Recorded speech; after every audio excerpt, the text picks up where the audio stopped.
Hello dear friends, my name is Clive Thompson. It's Sunday 19th October. This is part 3 of a 3-part video about the stock markets for the last week, and in particular we're going to be focusing on one particular aspect, which is France's credit rating downgrade from AA to single A, and is this about to signal a sovereign debt crisis? Will you get repaid? Can you trust what you're being told? Are we being lied to? I answer all of these questions in this video. So here's the last part of this video. So what's the relationship between the story about the lifeboat and gold? Any idea? So gold is kind of like your lifeboat if everything goes wrong with the fiat currency system.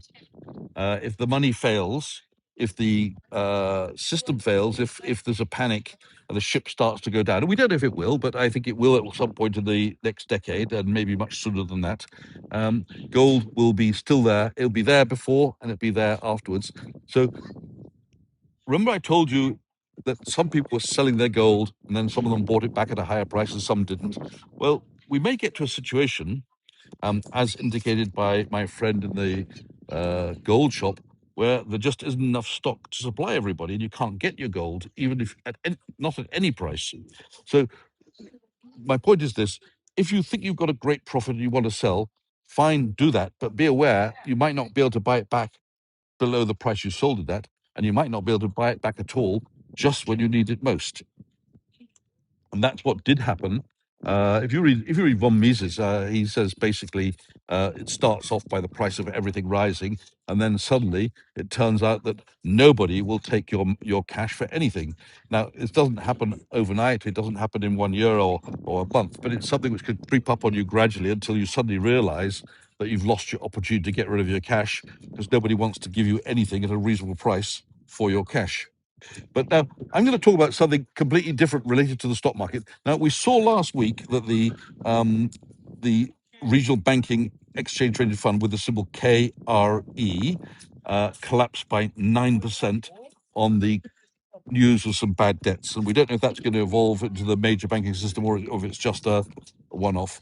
But let's look at but first of all, it didn't really affect the mainstream indexes. Nasdaq went up on the day 0.65, and it finished the week 2.5% higher, as did the other indices. European stocks basically behaved in a similar way to US stocks. So the Euro Stoxx 50 was an all-time record, or just about at the all-time record of a week or two ago, and the FTSE 100 was one of the few indexes which fell on the week. It was down 0.64%.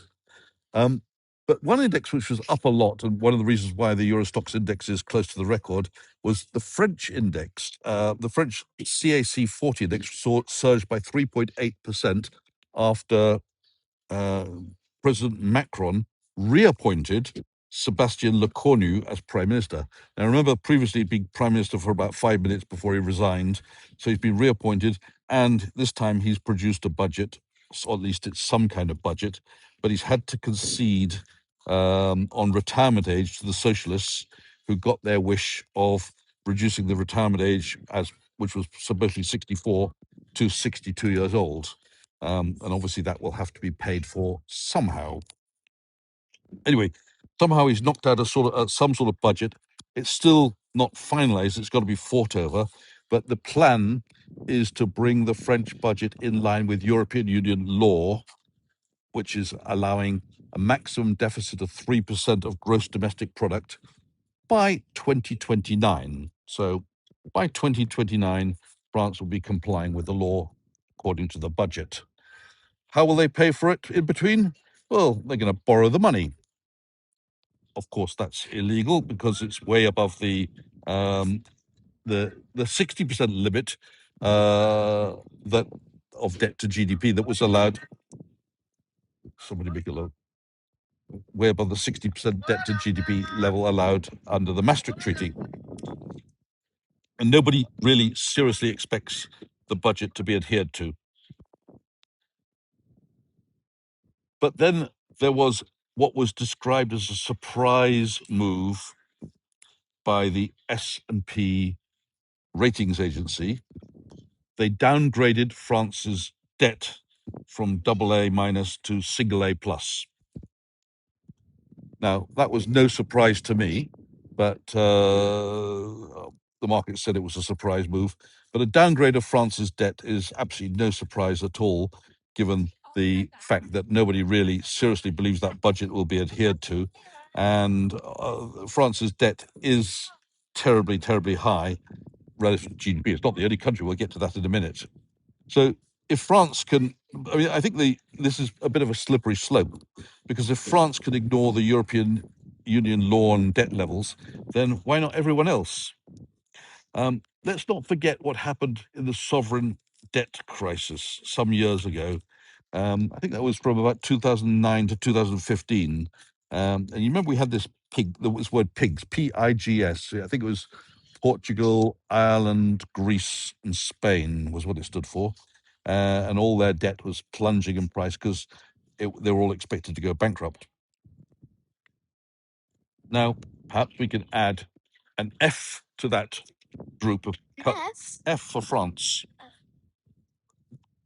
We can perhaps add F to it, and maybe we've got a possible sovereign crisis, debt crisis in the making again. Now, finally, the last sovereign debt crisis culminated in the default by Greece. It was about 200 billion euros were defaulted on. Now, just to refresh everybody's memory, it was private investors like me, personally, and you, and I'm going to get to why you, because you're probably going to say I didn't have any Greek debt. But yes, private investors like me and you who got screwed over on the Greek default. It wasn't the ECB or the IMF who got paid in full. They got their money back. You didn't. Why didn't you get your money back? Because your pension fund, if you had one managed by third parties, almost certainly, almost 90% probability, owned Greek debt. Why did it own Greek debt? Because the interest rate on those bonds was much higher than you could get on anything else. And investment managers said, well, no harm in having 1 or 2% exposed to Greece, even though it's risky. It's got this very high interest rate. It'll boost my returns. So almost everybody who has a pension plan was affected by the default of Greece because they didn't get paid.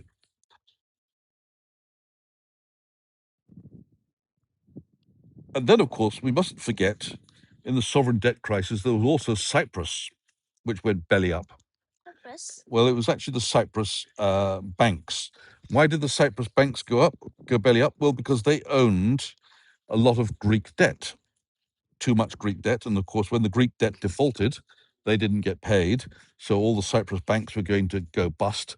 So they passed a law in Cyprus saying basically anyone with more than 100,000 euros doesn't get paid.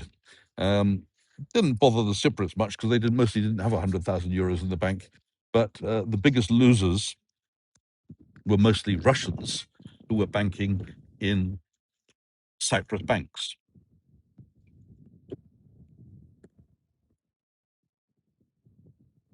So how did the sovereign debt crisis start? And you're going to see how this might relate to France in a minute. The sovereign debt crisis started in 2009 when it was discovered that Greece had been lying to the European Union and to investors about the levels of its debt. Yes, the whole country lied about the level of its debt. Why did they lie? Because they had borrowed much more money than is allowed by European Union law. And it was getting more and more difficult to borrow money. So as they lied, they had to keep lying, or they were lying, so they could keep borrowing. So listen up, Junior. Here's a lesson for you. When someone has borrowed too much money and can't repay their debts, they'll lie so they can keep borrowing money. If it's not just individuals, it's companies and it's entire countries. That man just stopped to try and talk to us in the middle of a video. So don't know what he's talking about. He said, do you speak Chinese? Did he really? How do you know that? I understand. You understood it? Well done. So I think it's quite clear which country we're in now, isn't it? But didn't you say which country we were? Well, I did actually a bit earlier. So I think everybody's now guessed. So the lesson, Junior, is when somebody, whether it be an individual or a country or a company, is so deep in debt they're struggling to borrow money, they'll often lie. They'll lie about how much they borrowed. They'll lie about their income. They'll lie about their outgoings. They'll lie about their assets. They'll tell you anything that you want to hear to minimize the problem they're in. Individuals do it, companies do it, and even countries do it. And some of the most important people in the world, without naming any names, have done it. So when someone is desperate, they'll lie. Desperate for what? To borrow money. Now, I'm definitely not saying, and I'm not even suggesting that France is lying. I don't even think they are. But what I'm saying is I don't think many people believe that this new budget will be taken seriously and fulfilled. But let's just say everyone can pretend that they will stick to their budget, and that way we can keep the game going for a little longer. What do you do if your credit card goes over the limit? Well, the credit card company's got two choices. It can declare you in default, bankrupt, in which case they don't get their money back at all, and that would be bad news, or they can work with you to work out a new budget. And this is what's happening with France. They're working out a new budget, hoping that you'll stick to the budget and somehow manage to pay off your debt over the next few years. Well, obviously, there's no chance of France paying off its debt. How much is its debt? I think it's 111% of GDP. That's way above the 60% limit allowed by the Maastricht Treaty. So the credit card company will try and work out a budget with the person who's borrowed too much money so that they can keep paying. And that's good for the credit card company because it's not a default. That looks good for the credit card company. And it's good for the borrower because he can borrow a bit more money and somehow try and get himself out of the hole. But everybody knows, the credit card company knows especially, that not everybody, where they work out a plan or a payment plan, will actually manage to stick to it. They know that some of them are going to default anyway. And when they do default anyway on that higher limit, that'll be an even bigger loss. But at least what they've done is push the problem into the future.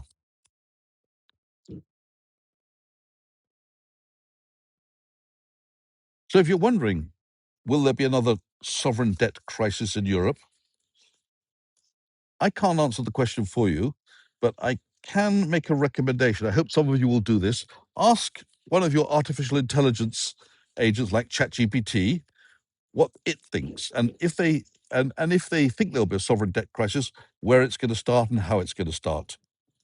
Now, I don't know if ChatGPT is programmed to tell you the truth or not. And of course, it can only rely on the official statistics. It can't actually tell you if there are any lies. It doesn't know more than me on that one. But I'll tell you this. France's debt to GDP at 110% is way too much. It should be below 60%. That was what was required under the Maastricht Treaty to be allowed to enter the euro in the first place. 60% was, at the time, thought to be the maximum which could be sustained by any country. And therefore, if you want to be part of the European monetary system and have the euro, you had to have a debt to GDP ratio below 60. But this 110% where it's got to is climbing fast, and nobody cares. Now, a few years ago, the EU and others said, well, okay, maybe 100% is okay. It still seems to be sustainable. Well, we're well above that now. So people are saying, it'll be all right, Jack. Well, Who's Jack? it's an imaginary person you're talking to, but it won't be. So perhaps France is our first floating iceberg, to come back to the analogy with the large ship. But I'm going to tell you about another one, which might be a problem, and that's Italy. It's another large European country who has gone way over the Maastricht limit. Currently, their debt to GDP ratio is 130% of GDP, and the credit rating for Italy is BBB. Now, BBB is what they call an investment grade, but only just. Now, I'm not going to talk to you about how bad their track record is when it comes to sound money. Those who are as old as I will remember the times in Italy before the euro. Before the euro came into existence, if you would go as a tourist to Italy, you almost certainly came across the banknote switch scam. And that was because back then we had the Italian lira, and there were so many zeros on the Italian banknotes that if you gave in a banknote to a shop or a petrol station, sometimes they would switch the note on you and pretend you hadn't given them enough. And because there were so many zeros, you couldn't be sure how many of them you'd counted, and you thought you'd given them €1,000,000, but they would say you only gave them 100,000, not €1,000,000, €1,000,000 lira. You'd only given them 100,000 lira or whatever. So you couldn't be sure you hadn't counted right. Of course, you could get around this scam quickly by making sure you gave them the exact money. But here's another European country to watch out for. How about Spain? Spain is also in the euro system, and their debt to GDP ratio has just crossed 100%. It's 101%. So before the sovereign debt crisis in 2009, Spain's debt to GDP ratio was just 35%, well below the maximum safe level of 60%. But then in 2009, the Spanish property bubble burst, and their banks started to have problems with their bad debts, and the debt to GDP ratio of the country soared to 54%. Still legal, but heading in the wrong direction fast. Investors panicked and sold Spanish debt. The yields on Spanish government bonds rose. And by the time it reached peak prices in 2013, the debt to GDP ratio had risen to 90% of GDP. Greece, Ireland, and Portugal had already received their bailouts from the European Union. And in June 2012, Spain formally requested emergency help. The European Union agreed a facility of up to €100 billion to recapitalize the banks. Otherwise, Spanish banks would have failed. And the money came from what's called the European Stability Mechanism, the ESM, which is the euro area's bailout fund. This saved the Spanish, or saved Spain at the time. But Spain's debt then was 90% at the peak, and now it's over 100%, well above the 90% when they last needed bailing out. So are we primed for another sovereign debt crisis? Now, maybe. In Europe, there's still plenty of countries that remain within the European Union Maastricht limit of 60%. These countries include Germany, Ireland, which was one of the problem countries back in the sovereign debt country, but it's well below, and Netherlands and Luxembourg, for example. All of those are at or below 60% debt to GDP. On the other hand, we've got several large and not so large European countries with debt to GDP ratios above 100%. They're France, Belgium, and Spain. Portugal, Austria are both currently well above the 60% level. So let's be clear. According to the credit rating agencies, all these countries are expected to meet their obligations. Yep, they're going to pay up according to the credit rating agencies. But here's the thing. Credit rating agencies don't always get it right. Remember the lies I told you about? Countries and companies can lie to the credit rating agencies. These countries and companies pay huge fees to the credit rating agencies to get a credit rating, because without a credit rating, you can't borrow money if you're a company or a country, or you can't borrow money easily. So a country can pay a lot of money to the credit rating agency to get a rating, and they want a good rating. So when countries speak to the credit rating agency, they paint a rosy picture. A rosy future? Means they make things look nice and pretty. Don't worry, we've got this budget, everything's going to be fine. We'll get our finances back in order by next week, next month, next year, 10 years from now, or next century, in another world. Another world? Well, in imaginary, they obviously they make things look better than they really are. They leave out the bad stuff. They overemphasize the good stuff. What's overemphasized? Put too much emphasis on, make it seem more important. They might say, but don't worry, with the whole country's filled with gold. We'll just have to dig it up and you'll be fine. They're emphasizing something, make it sound like very important when it's not so easy to dig it up. It takes decades to dig up the gold. Now the credit rating agencies, they want the business from these countries, they want the highest fee possible. And if they're doing the job right, they won't compromise on their principles. They'll do their job properly and they'll say what the genuine risk of the country is and give it a valid credit rating, which takes into account all the factors. Why are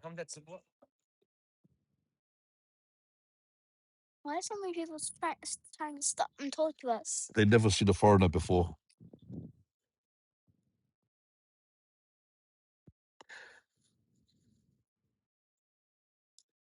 Now, I'm going to give you a few examples where the credit rating agencies have got it wrong. Now, I'm not saying that they did this deliberately. I'm not even saying that they looked the other way when they were told lies which they suspected were lies. But there are lots of examples where companies and countries have been given a credit rating just before they've gone bust. I mean, for example, we had Argentina, which defaulted in 2001. Just before it defaulted, it had an investment grade rating. Let's just talk about investment grade. So if you've got a rating agency, the best possible rating you can get is AAA, AAA. So countries like Germany and Switzerland have AAA ratings. They're AAA. Germany, Switzerland are fine. Then the next level down, which is still totally safe, is AA. So two countries, for example, which have got AA ratings are America and the UK. And then the next one down from that is A. Good guess. And do you remember which country I said has only got a rating of A? Maybe I didn't say it. Poland? So France has just had their credit rating downgraded from AA or AA minus to single A plus. Forget about the minuses and pluses, just say A. So it's now credit rating of A. That's still a good rating. It's still relatively safe. And below A, the next credit rating below that is B. No, it's BBB. What? Oh my goodness. That's Wait, how down can it get? Well, Italy's got BBB, and that's still investment grade. But anything below BBB is like BB or B is regarded as non-investment grade. So credit ratings of BB and below are regarded as junk. Now, how low do you think you can get? Have a guess. We start with BBB, then we go to BB, then we go to B. What do you think? What do you think comes after that? Just before BB. After BB, then BB, then B. Then there's CCC. Correct. Then CC, then C. Yes. What does it start? And what comes after that? Well, it comes the D's. Yeah, just one letter, D. D stands for default. Then there's E. Yep. Well, nothing worse than default. If you're at D, that's the end. You're not going to pay. I thought it went down to F. Well, yeah, maybe there is an F. I don't know, but I don't want to say what that stands for on YouTube because I don't think that word is allowed. Oh, okay, yeah. Anyway, I thought it meant fail. Greece, by the way, had an investment grade rating immediately before it defaulted in 2012. Iceland had an investment grade rating just before its three largest banks failed and had to have an IMF bailout. Lehman Brothers, one of the biggest bankruptcies, no, probably the biggest bankruptcy ever in history, It had a AAA rating, which was downgraded to a single A, and then it still went bust within days of having that A rating. Enron was an investment grade rating until 4 days before it filed for bankruptcy. And Enron is a good case in point because there's lots of books written about it, and it does actually show. If you read the books, I haven't read them, but I've read articles about them.